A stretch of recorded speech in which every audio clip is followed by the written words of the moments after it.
Good morning, everybody. This is Patrick MontesDeOca with the Equity Management Academy Live Trading Room, live streaming from Ticker.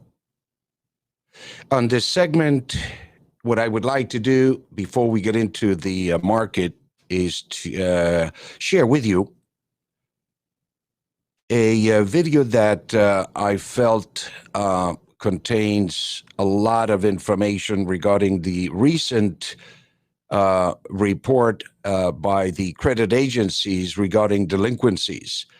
And some of the numbers that are coming out are, I believe, we need to take a look at, and then we'll see how this relates to what we're doing and pretty much how we can monetize out of this information.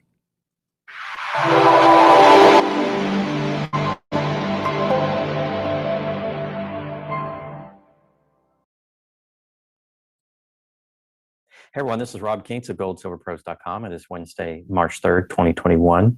It's a lot of content that we could cover, so I'm probably going to do a series of shorter videos this week. We're going to go ahead and jump right in. We're going to take a look at what's going on in the general economy, and then I'm going to take a look at the precious metals right after that. There's an interesting report that comes out from TransUnion every month where they look at some industry snapshots. This is the January 2021 monthly industry snapshot. And TransUnion, along with some of the other credit rating agencies, because they're ingesting so much data, can look at different industries and tell where they're going. They know how people are doing on their credit, and they also know how they're doing per industry. So this is always a good little snapshot to look at. I'm going to read just the first part of the executive summary so you get an idea of what we're looking at in this report. It says here, TransUnion is pleased to release the 10th edition of our monthly industry snapshot, the first of 2021. As the new year progresses, impacts of the pandemic continue to evolve. Each month, we provide lenders with insights on consumer credit trends to help guide strategies, and some highlights include. And then I'll let you read that executive summary if you want to. You basically just go here to this URL on TransUnion's website, or you can just Google it and find the report. We're going to go down and look at some of the data in the report. So I'm going to blow this up as much as I can, get it in these little snapshots into the picture. So what they do here first is they break it down by industry. So the first set of charts is for auto. Then they have their tiers here, their risk tiers here. So the current one is in the bright color. So the current risk tier is 13.83% for the subprime. And then it goes up from there, near prime, prime plus, so on and so forth. But really what I want to look at is the number of accounts, or the percentage of accounts in hardship, and how that's trending since last year. It's this middle table here. So I'm going to blow this up just a little bit and focus on this middle table. So in the auto sector, January of 2020, that's a year ago, 0.453% total right here. If I can highlight just this one. Last year, not even a percent, about 0.5% of people were in some level of hardship, meaning they were delinquent on their payments or they hadn't paid in a while in the auto sector. That has now jumped to a whopping 2.66%. That is something like a 5.5-fold increase since last year. Now it has come down just a tad since December 2020, but it's still very, very high compared to a year ago before we started having the shutdowns. That's the trend that we're going to be noticing, and that's what I wanted to point out to you. That's why I looked at this particular month's report here for the channel, was to do a year-over-year trend to see where we have come since the shutdowns, basically since the pandemic began. Subprime has jumped amazing, almost 900%, from 0.928 to 8.891. That means the lowest part of the market by credit score is suffering the most in their automobiles, and it means all of those subprime automobile loans are basically starting to blow up. The near prime, which means they get an interest rate slightly worse than the prime or the best, is went from just over half a percent, about 0.6%, to almost 4%. So that one jumped a great deal as well. The prime went from 0.418 to 2. So even those prime lenders, those decent credit and above, are spiking. We saw an increase in prime plus, which is really good credit, 0.326% to 1.1. So that's almost a quadrupling. And the super prime has even gone up. It's tripled. So even the best credit, the amount of accounts in hardship owning automobiles has tripled year over year since basically we saw the pandemic. not so surprising when we see all the deflation in the economy, the job losses, so on and so forth, but you see it really show up in automobiles. Now, as we go through the other industries in the report, you're going to notice where people are prioritizing their money, because essentially people don't have enough money, and I'll show you some of that information later on in the presentation. There's a nice little story in Zero Hedge. We're going to go over some of the savings rates and things in a moment, but it's interesting to see where people prioritize their money. Obviously, they're letting a higher percentage of automobile loans go bad, essentially, over some other areas. So let's scroll down. We're going to look at bank card or credit card, if you will. This time last year, there was 6/100ths of 1%. 6/100ths of 1%, not 6%, 6/100ths of a single percent of bank cards in hardship or delinquency. Now there's 2.133%. I don't even know how many thousands and thousands of a percent increase that is, but it basically went from being minuscule to being over 2% of bank cards in hardship. The subprime, of course, went up the most to 2.9% from the same 0.006 or 6/1000ths of a percent. Let me get this correct. 6/1000ths of a percent. The same as the total. The subprimes went to 2.906. The near primes were 7/1000ths of a percent. They went up to 1.834%. The primes are about even money on the credit, is 0.0800ths of a percent, went up to about 2%. Prime plus 0.0700ths of a percent to 2.2. And the super primes, 0.0400ths of a percent to 2.091. Now, the interesting thing to note here is, regardless of your credit level, you went from having a minuscule, almost identical, from 0.0400ths of a percent to 0.0800ths of a percent. Not that much. In other words, minuscule amount of delinquencies on bank cards and credit cards, to all of them going to about 2%, with subprime going to almost 3%. It's like an even distribution across the different credit ratings. That is really exploded. So what that tells me is people may be using their bank cards more to pay for other things. We'll see that in mortgages here in a moment. Maybe to pay their auto bills, although auto bill delinquencies are exploding. They may be using them to pay for other things, and it's probably housing. Let's take a look at housing next. So mortgages.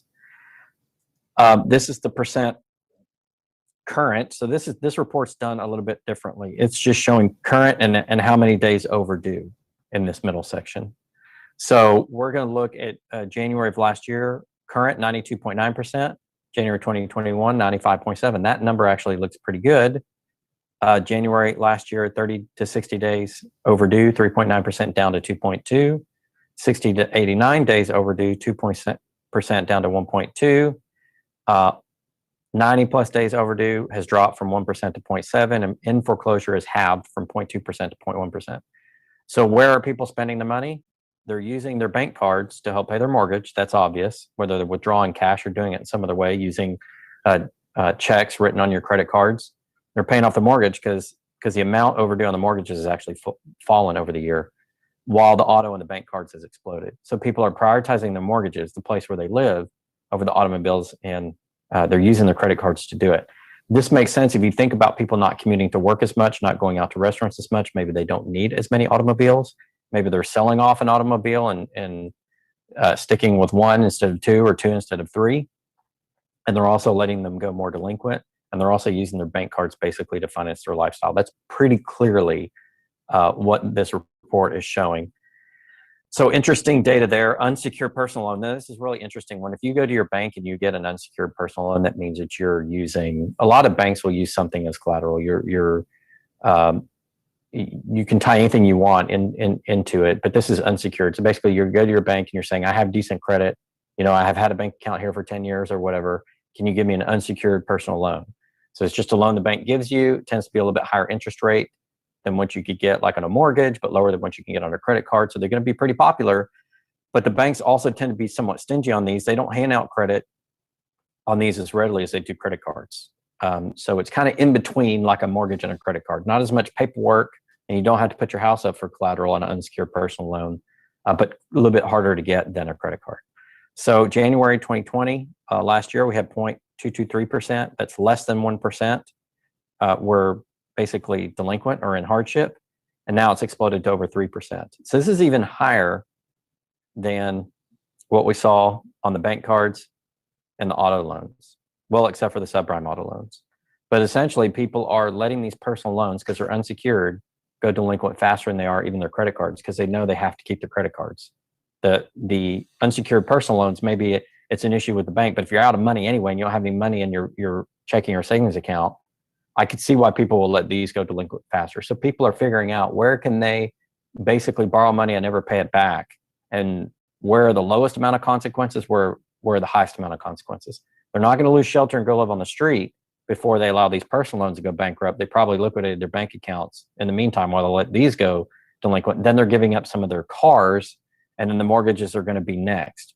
But the trend is that eventually it's going to come to mortgages, because you see it big time in the credit cards, you see it in the automobile, and you see it in the personal loans.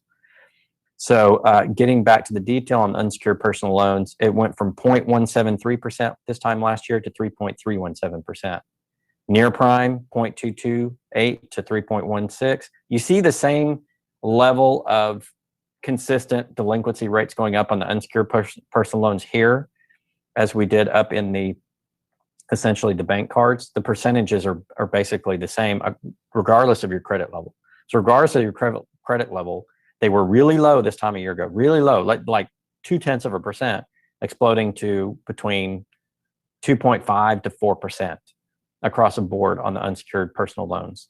So there's more information in this TransUnion report if you want to look at it. They got it broken down by state, percent of borrowers 60 plus, so they got age groups 30 plus.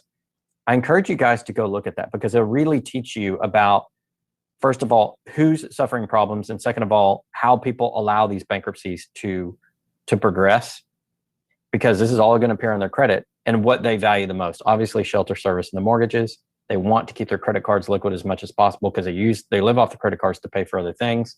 They'll let a car go, and they'll let some of those cars go delinquent, and they'll totally not pay unsecured personal loans. So what happens to banks lending out on these unsecured personal loans? When these rates get high enough, they'll stop lending those out, and that will start a cascade. Credit gets tighter as delinquencies go up, pretty much across the board. So whether we're talking the personal loans, the mortgages, the autos, or the credit cards, as delinquencies go up, banks are going to, that hits the banks in their liquidity ratios. We talked about, remember, Basel III requirements are tightening up liquidity ratios this year across the board for banks.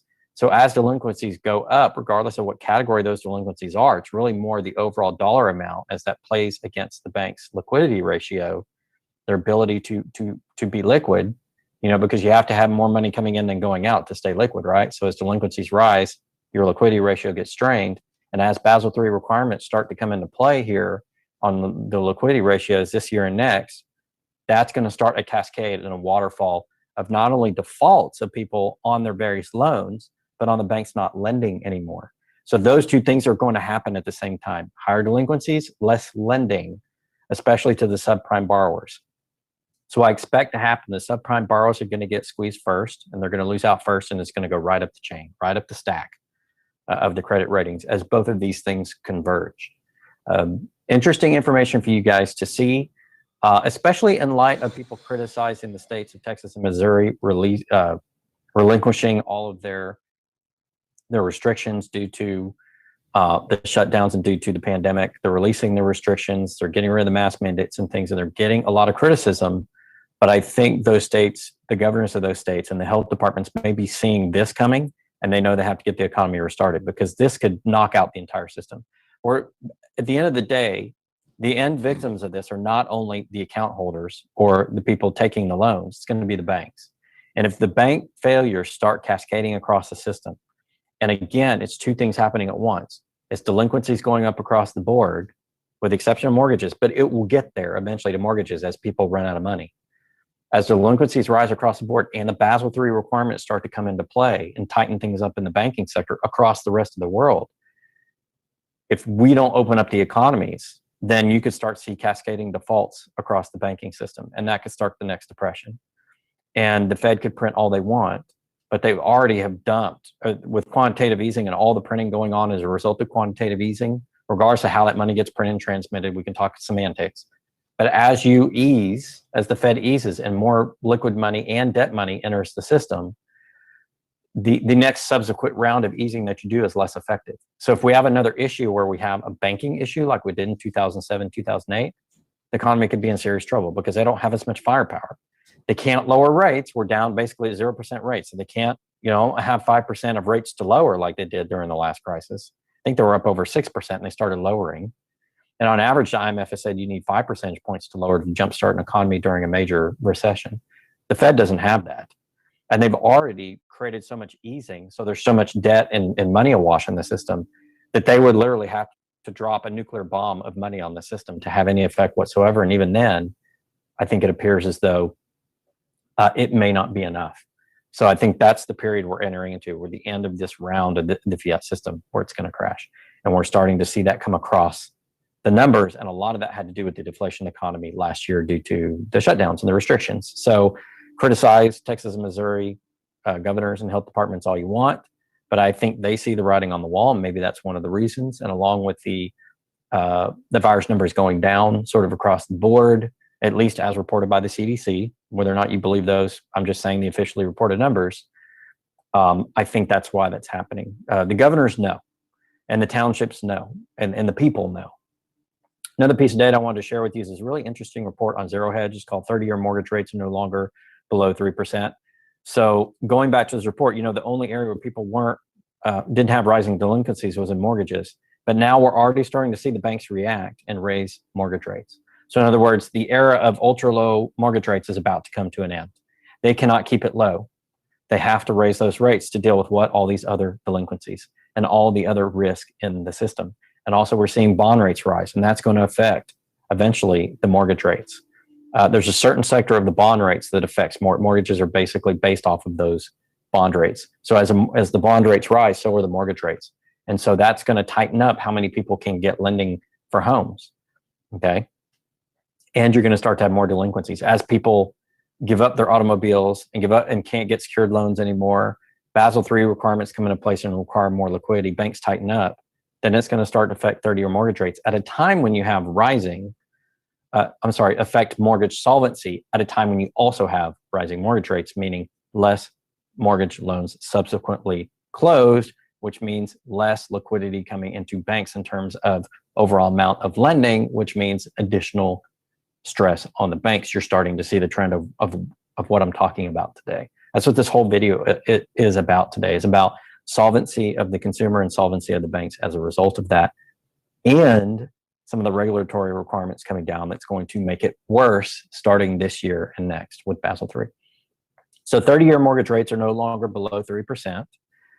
U.S. 30-year mortgage rates have rebounded sharply since 2 weeks, with the 30-year Treasury yield spiking above 2.25%. This story was as of March 2nd, so it was earlier this week. On Thursday, last week, the recent shock to Fannie Mae 30-year mortgage used as a benchmark for U.S. home loans was meaningful on a 5-day basis outside of one time during the crisis last spring. It was the biggest percentage rise in mortgage rates on record. So here's the chart. You can see the 30-year 5-day price changes spiking, and the overall rate is now above 3%. As it goes on further to say, despite the latest report from Freddie Mac suggests that 30-year mortgage rates were still at 2.97%, it seems that reality is a little bit different. So now we have going above 3%, according to Bloomberg, Freddie Mac, and Christoph Barad. So going back to the report, earlier this week, Mortgage Daily News published an interesting article highlighting Freddie's data is accurate when it comes to capturing bond rates over time, but can really fall short when the bond market is experiencing elevated volatility. The paper added most any mortgage lender added another 1/8% to their 30-year fixed rate offerings. Over the course of the past week, most lenders are 0.25 to 0.375% higher, and compared to the beginning of last week, many lenders are a full half point higher. In other words, what had been 2.75% is now 3.25%. What had been 2.875 is now 3.375. The spike in mortgage rates has already had negative consequences. U.S. home loan purchase applications fell for the third straight week, reaching a 9-month low. 9-month low. Lending is going down, and we haven't even gotten to the meat of the liquidity requirements on Basel III, which is going to change the whole game later this year. Mortgage Bankers Association data showed that the purchase index decreased by 11.6%, the largest drop since April of 2020. And we know what happened last year around that March-April timeframe. In a weekend of February 19, 2021, down 6.1% in the week prior. So in other words, the percentage of down is going up. It was down 6.1%, now it's down 11.6%. So that is an increasing amount of reduction in the purchase index. The index of purchase application has fallen in 4 of the last 5 weeks, down 23.9% from mid-January. So since TransUnion compiled all this mortgage information and this credit performance information, the overall purchase applications have fallen 23.9%, and the rates have risen to over 3%. So you're starting to see the trend there. You're seeing the tightening. You're seeing less money come into the system. You're seeing the whole thing just start to like this. The whole machine just like oil's been drained down the engine. It's starting to seize up. You're starting to see signs. All right, another interesting report related to all of this, again, from Zero Hedge. I love Zero Hedge because they've, in the last week, have had really great information on what's going on in the economy and what's going on with consumers. So 27% of all household income in the U.S. now comes from the government. Following today's release of the latest personal income and spending data, Wall Street was predictably focused on the changes in these two key series, which showed a surge in personal income to be expected in the month when the $900 billion December 2020 stimulus hit, coupled with a far more modest increase in personal spending. Over the last few months, Americans from all walks of life helplessly watched our economy come to a screeching halt. Businesses were forced to shut their doors, millions filed for unemployment, and you can see this chart. See if I can blow this up just a little bit. So there was an increase in personal income.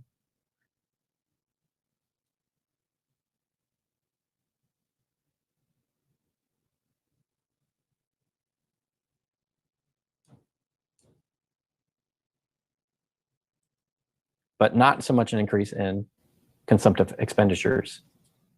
So people are either saving or using to pay off other debt. But while the change in the headline data was notable, what was far more remarkable was the data showing just how reliant on the U.S. government the population has become. Personal current transfer receipts, that's a little big. Let's drop that one down. So you can see here that the personal, let me blow this up smaller because my window is going to be on top of it. Okay. This is basically government payments to the public has gone, if you look in 2000, January of 2000, at the turn of the century, it was about $1,000 per person. It's reached about $6,500, and that was during basically crisis times last year. We know the shutdowns. And then it's almost re-reached that a year later. We're sitting at about 5,700 current transfer receipts or payments from the government to the public. And it means that excluding the $2 trillion annualized surge in government transfers, personal income excluding government handouts actually declined by $22.3 billion. So in other words, if the government hadn't been handing out, personal expenditures went down $22.3 billion. Hardly a sign of a reflating economy. So you can see the numbers here. U.S. household income minus government handouts is actually down. Down in September, down December, or up a little bit in December, down in January. Remember, December is holiday season. But you're not seeing a huge jump due to holiday season. So this holiday season was pretty muted compared to past holiday seasons.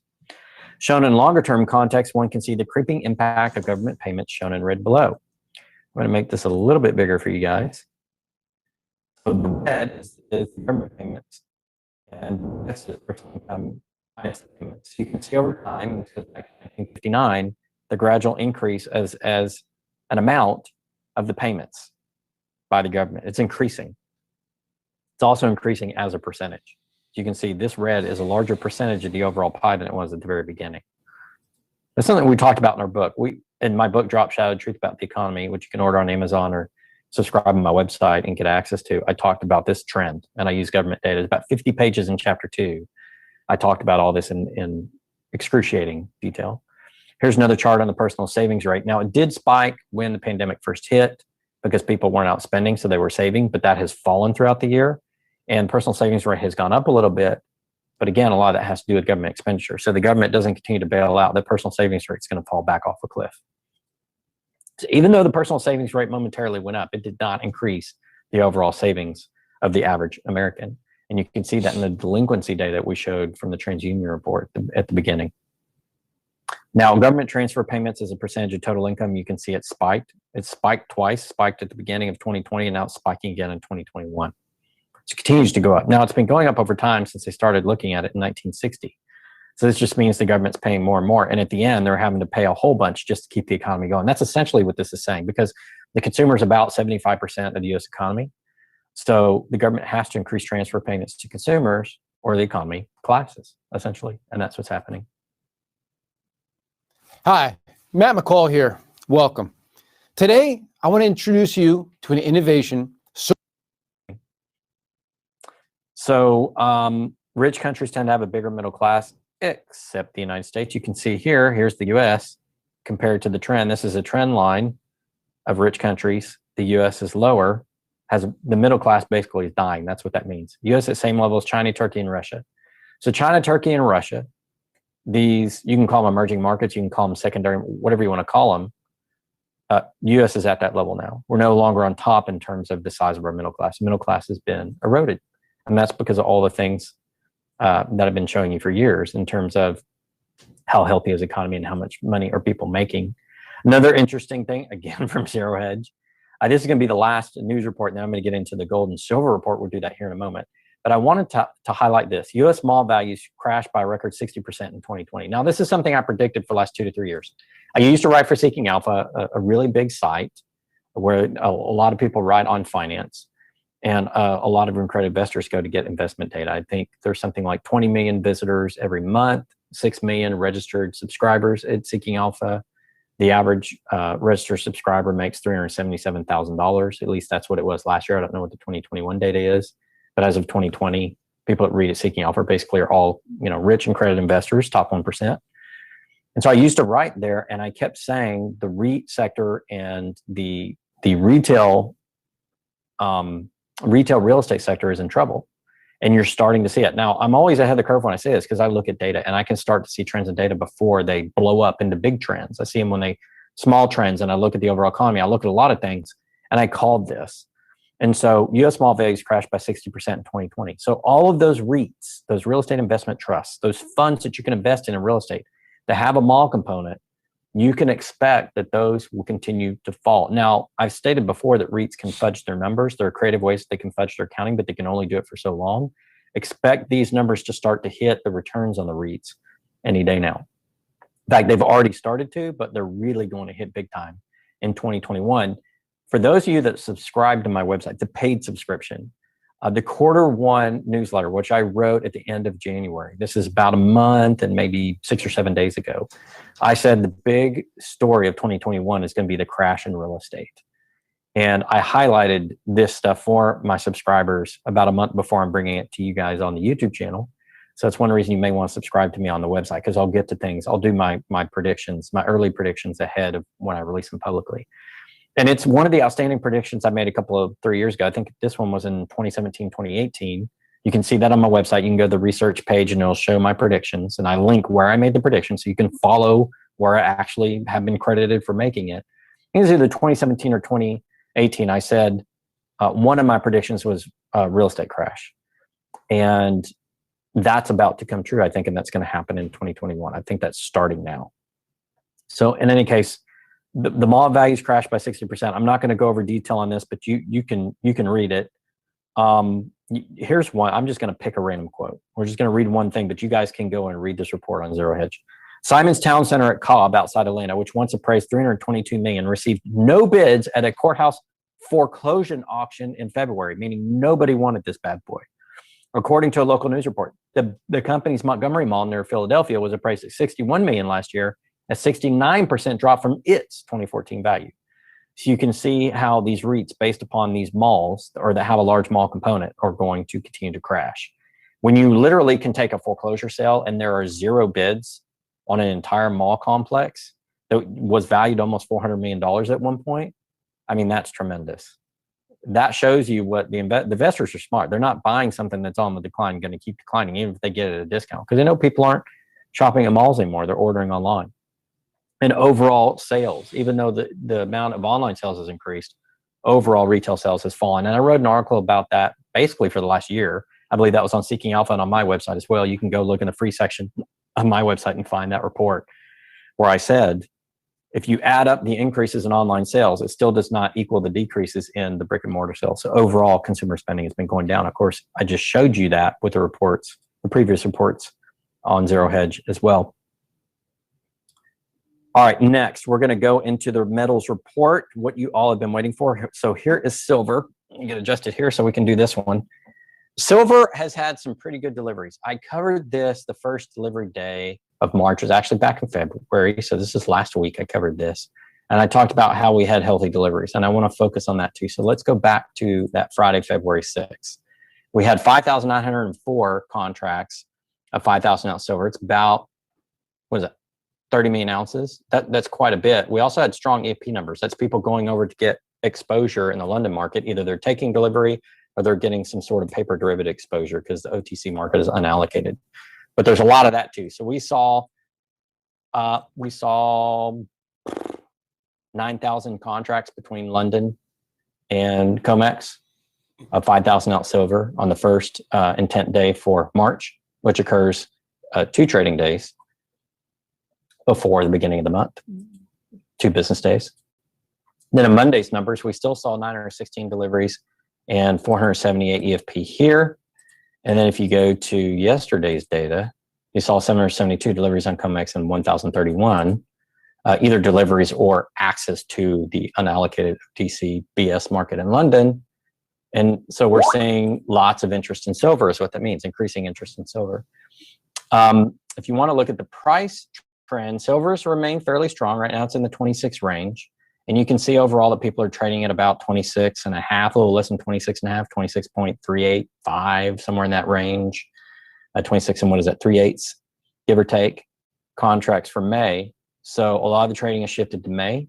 And it looks like we're sitting in that 26 area. But again, that's all paper. It has nothing to do with physical because physical is running out just about everywhere. It's run out in the retail sector. Some people still have 1,000 ounce bars, not a whole lot. Obviously, there are still some 1,000 ounce bars on COMEX because people are doing the 5,000 ounce contracts at a fairly heavy rate to the tune of about 30 million ounces plus an additional how many million ounces are going over to the London market as well. So there is some liquidity in silver, although it seems to be tightening up. It started in retail. And it's not just because mints closed and things like that, because a lot of them have reopened. It's because the current prices are cheap. People see risk in the system. They're taking delivery because silver is cheaper than gold. So you have more people able to do it.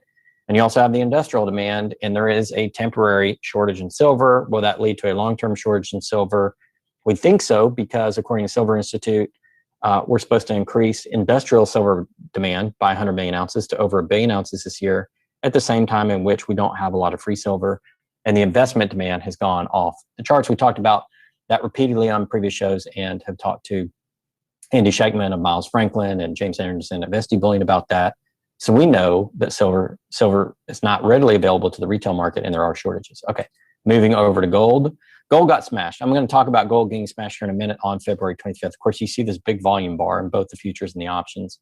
And I'm going to show you that's when gold got smashed down into the low 1700s. It's very clear in the charts. It's unmistakable. It's a fact. It's on COMEX. It's their data.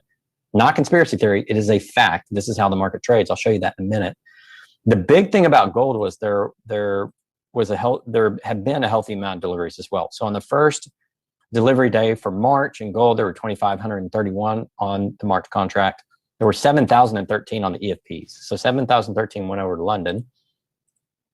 You look on the deliveries, the next delivery day, which was this past Monday, 823, and then almost 2,000 in London. So you can see more gold demand pushing over to London, that unallocated market. What does that mean?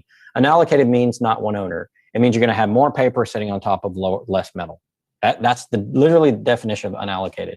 More traders than there is actual metal, or more paper claims or speculation on top of actual metal.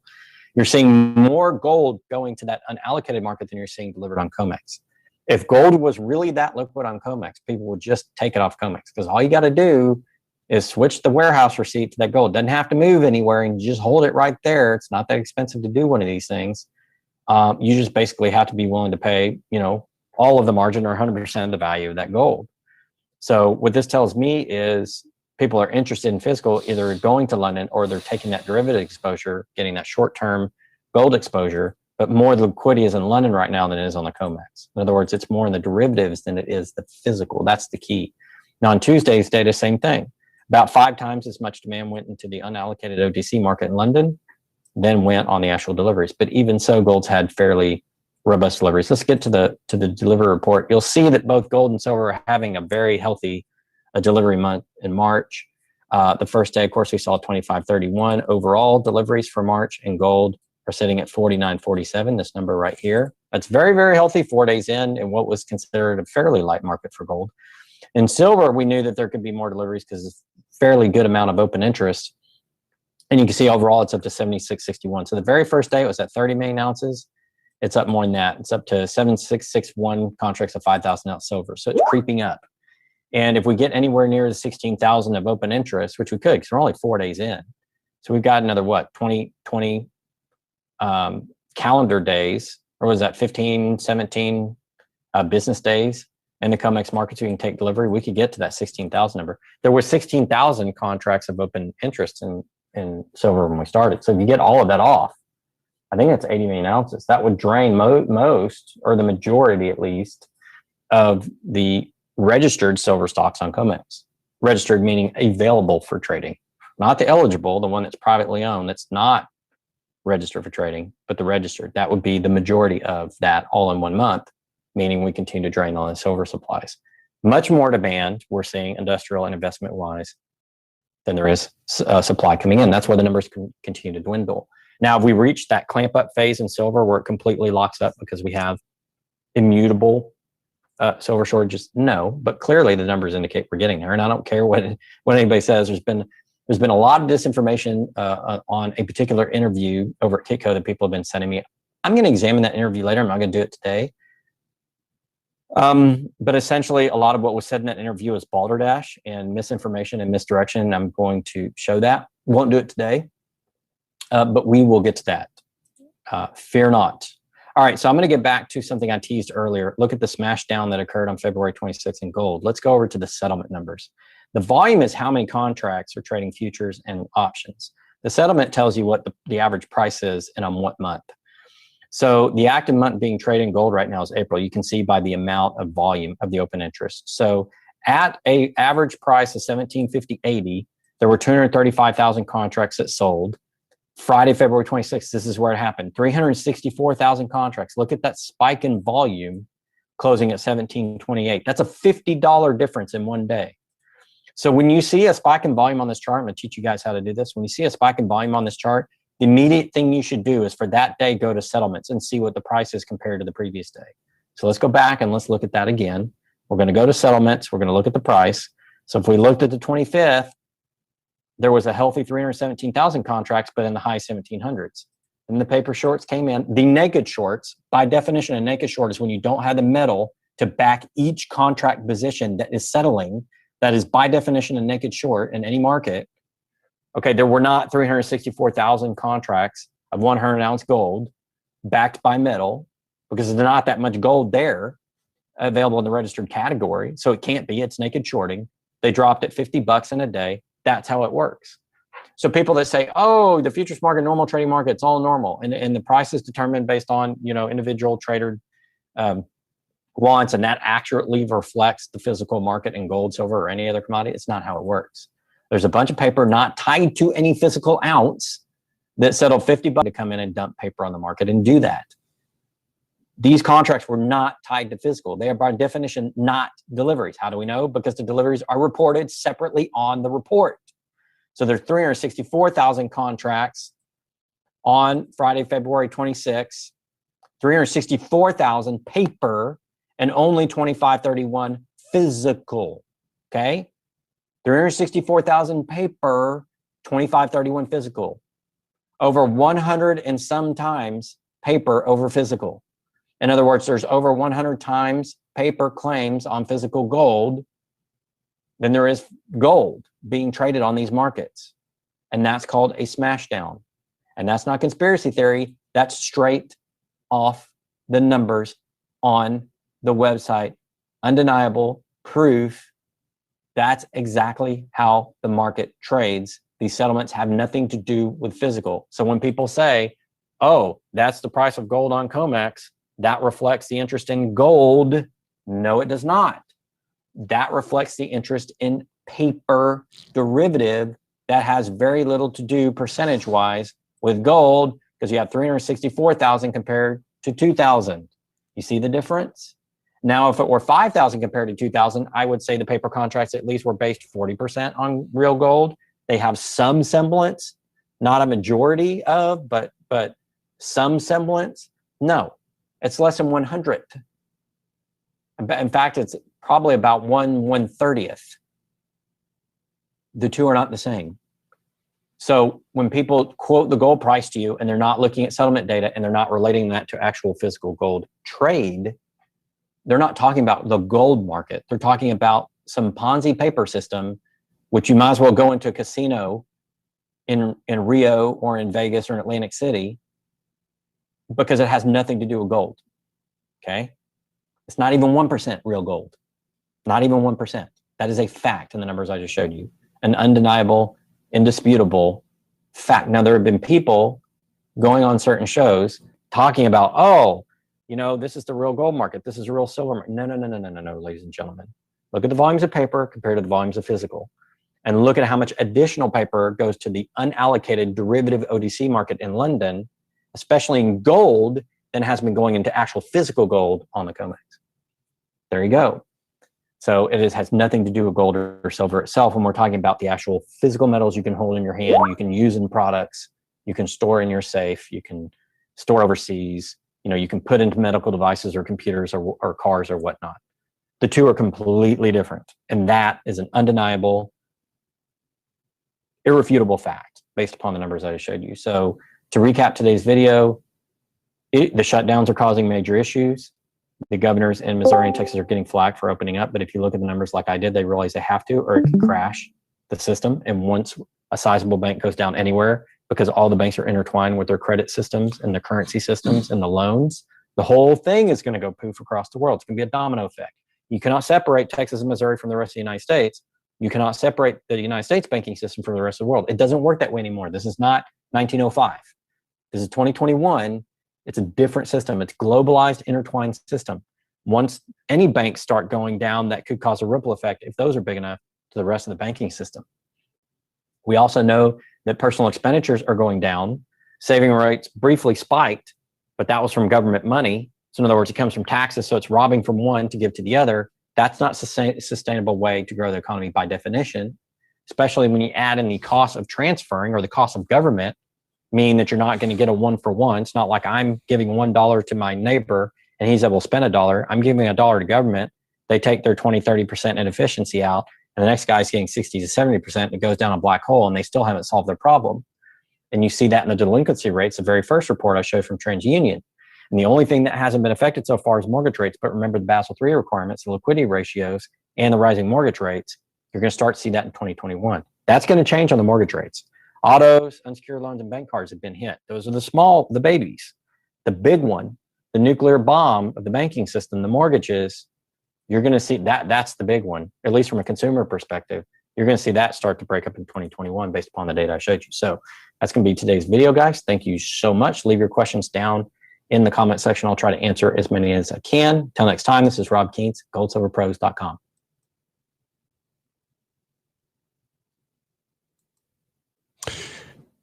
I want to thank Rob Keats from silverpros.com for this incredible research. Hi, Rex Moore with the Motley Fool here, and I've got 5 free stock picks for you today. Time and time again, Let the me, mainstream get rid of press this, has been for a dead minute. wrong when it comes to the stock market.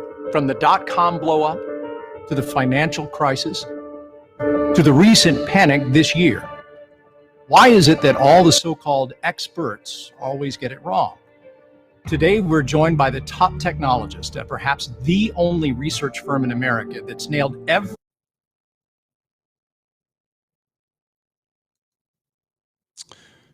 Coming back to the market here, trading last 1717 in gold, we seem to have reverted back through the average price for the day.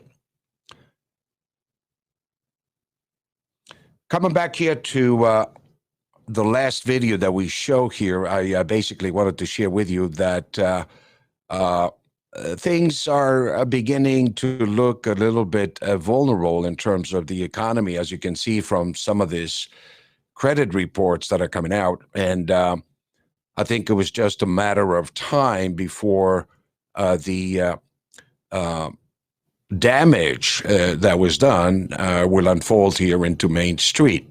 And so the numbers are real, and we're trying to be real about what we're doing here in terms of trading these markets, understanding the anomaly again that we have between the cash market and the paper market. And as you see, there is obviously a pretty obvious policy that has been implemented in the market by some of these commercials,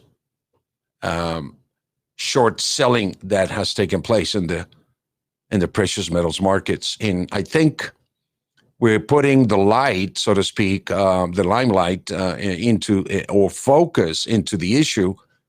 And, it's no longer a surprise, whenever we see a flash crash in the market of, $30, $40 in gold.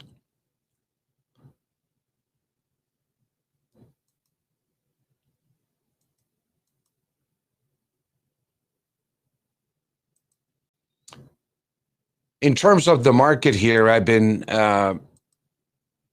trading from the long side. I've been recommending my subscribers basically to trade the market from the long side. I pointed out yesterday that we reached this blue area, which the algorithm basically identifies the area to be an accumulation of supply. The algorithm identifies the highest probability mathematically where the reversion to the mean could unfold. The core basis of the VCPMI is basically mean reversion trading, in that it identifies this structure daily of 5 levels, a Fibonacci structure, a perfect Fibonacci structure of 5 pivot points. And within this pivot points, it activates pretty much the area where the highest probability mathematically exists.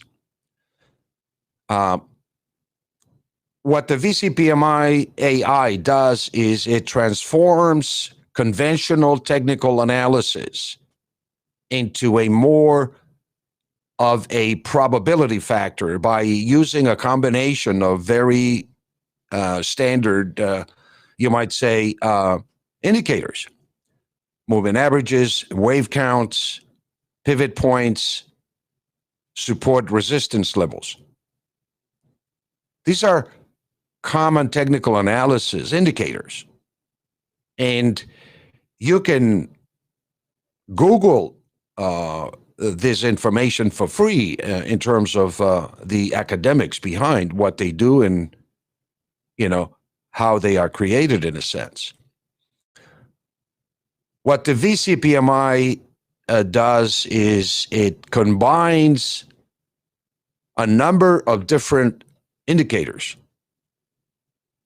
like Fibonacci sequences, wave counts, WD Gantt formulas, and vortex mathematics that create this very simplistic picture that you see on the chart, where the colors identify the highest probability area for you to expect buyers to come into the market. It identifies the average price in green and the extreme above that trading range for the day above the mean. So the average price today is 1716. The sell 1 level is 1732. The sell 2 level is 1756. Now, the AI that I'm teaching you behind this pivot point, so to speak, is that basically by the market trading above the average price, it's activated a bullish trend momentum. The AI of the VCPMI identifies the trend momentum above the average price as a bullish trend momentum, and it identifies automatically the target when the signal is activated, as we are seeing right now. We have entered into a bullish trend momentum signal. This is a momentum signal that it's unfolding a bullish trend momentum, and automatically when the signal is activated, it identifies the target above. And in this case, it's 1732. The protective level obviously is a close below that average price. For conservative traders, you can use the close below automatically to get out of your position if you decide to trade the average price, which is a 50-50 standard deviation. Now, as a self-directed trader, what the AI tells me is that you don't trade around the average price because it's 50-50 standard deviation. It can go either way, up and down, as you can see here, until the market comes down to an extreme below, as in this case, 1699 and a half at about 7:30 a.m. yesterday morning, and reverted right back up. Didn't even have the sellers didn't even have the muscle to bring the price down to 1694. And as you see, the weekly buy one level of 1694 is now aligning itself almost harmonically at par with the daily buy one number of 1693. So this identifies an extremely high mathematical probability that if the price activates, completes the pattern, reaches this target, and then reverts above it, it has identified the accumulation of supply area where you need to be looking at in accumulating supply, buying. So what you see here is the market continues to trade around the average price, and we are waiting on a future signal for day trading for the market to either go above the average price, 1732, and if a signal, a short signal is activated, it would be on a close below after the target is completed.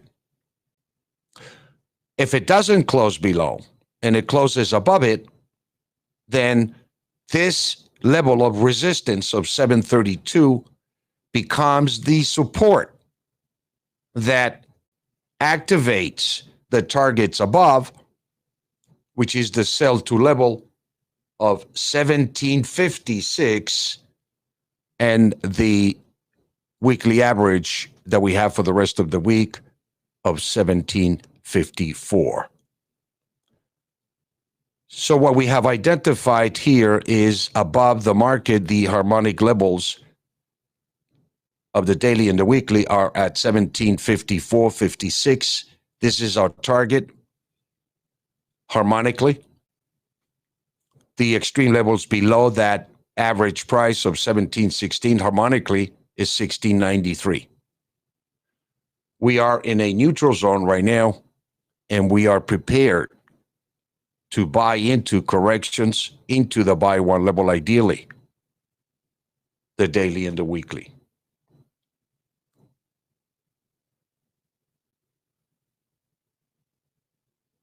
Just to review, on this segment here, the fundamentals have never been more bullish for precious metals and silver. Not only because of the economic damage that was done due to the pandemic, but we are moving into a potentially cash short squeeze supply. I want to share this with you just before I let you go here, that I did my own research yesterday, and at random, I called about a half a dozen shops, silver shops, metal shops, pawn shops that I wanted to price silver dollars. None of the stores had silver coins or gold coins available. None. There is no cash silver available. If there is, you're going to pay a very, very steep price, and I hear in some cases $8 to $10 above the futures spot price. So once again, the only way to be able to get access now to the physical market is through the futures markets.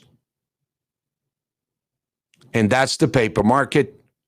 And this is the market basically that the commercials banks around the world, particularly here in the United States, have basically supported the massive amount of paper selling that's got nothing to do with physical supplies being delivered. As we saw in the COMEX reports themselves, there certainly are a few issues there that do not seem right. And they sound more unethical or even criminal in its application. You judge for yourself. I am a self-directed trader just like you, looking to make a better lifestyle for myself, for my family, for my audience, for my viewers, for my traders in my private trading room. Thank you again for the opportunity to share this with you today, my friends. Have a great day. Stay long the market. Do not panic. Buy on corrections. I'll talk to you soon.